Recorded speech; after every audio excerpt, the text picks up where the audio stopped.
Salam, bugün sizinlə Türk dünyası ölkə və qurumlarının yerləşdiyi təbii zonalara baxacağıq. İlk öncə başlayırıq Türkiyə ilə. Türkiyənin daxili regionları əsasən yerləşir yüksəklik qurşağında. Sahilyanı bölgələrində isə coğrafi meşə və kolluqların olduğunu görə bilirik. Azərbaycanda həm yüksəklik qurşağı, həm də düzən landşaftlar var ki, düzən landşaftlarında əsasən yarımsərə və quru çöllər üstünlük təşkil edir. Şimali Qafqazda, Qaraçay, Çərkəz və Kabarda-Balkarda yüksəklik qurşaqları yayılıb.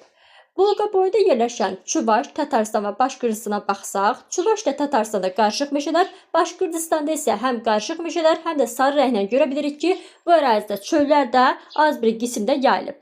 Qazaxıstanın böyük bir hissəsi yarım səhra və səhra təbii zonasındadır. Yuxarıda şimal hissəsində isə çöllər təbii zonasının, çöl təbii zonasının yayıldığını görə bilirik. Özbəkistan və Türkmənistanda yarımsərə və səhra təbii zonaları yayılıb. Sindican Uyğur vilayətində həm yüksəklik qurşağını, həm də səhra və yarımsəraların olduğunu görə bilirik. Qırğızistanda isə yüksəklik qurşağı yayılıb.